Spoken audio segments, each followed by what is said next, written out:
The 6 hours of Spa-Francorchamps after 2 weeks of baking hot weather started with a downpour. Torrential rain soaking the track before the due start time, which meant the cars came to the grid wearing wet weather tyres for the first time in 2020.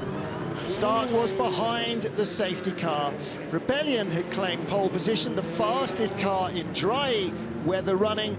But after 5 laps behind the safety car to suss out where the water and the rivers were, we went green, and Rebellion immediately found, as was expected, that the 4-wheel drive, when the hybrid power was introduced in the Toyotas, allowed them to rocket by into the lead as Rebellion and Baikonez gave chase. Rebellion had not got their tyre selection right at the start. They dropped back to the tail of the LMP1 field.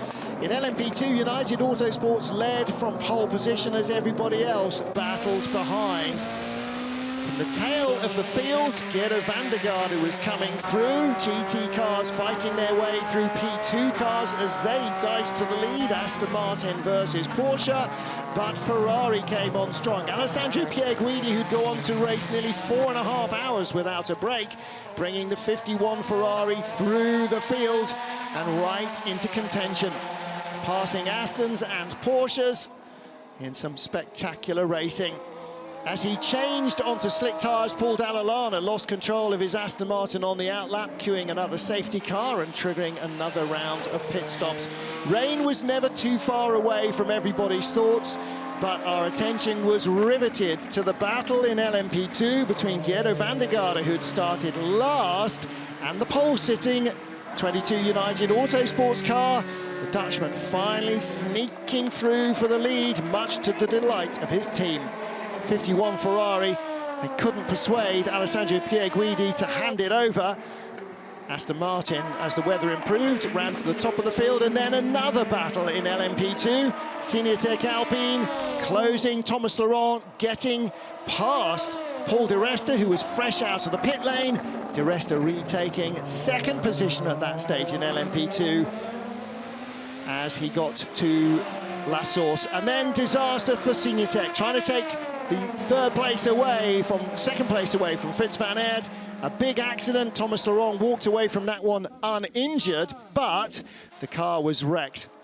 Fritz van Aert then overhauled by Nico Lapierre for Cool Racing in the closing stages of the race.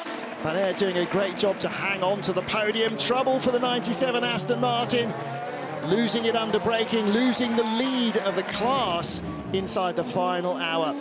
Last splash for the 97 car, dropped it behind the sister 95. AF Corsa ended up on top of the pile in GTE Am. The 92 Porsche winning in GTE Pro.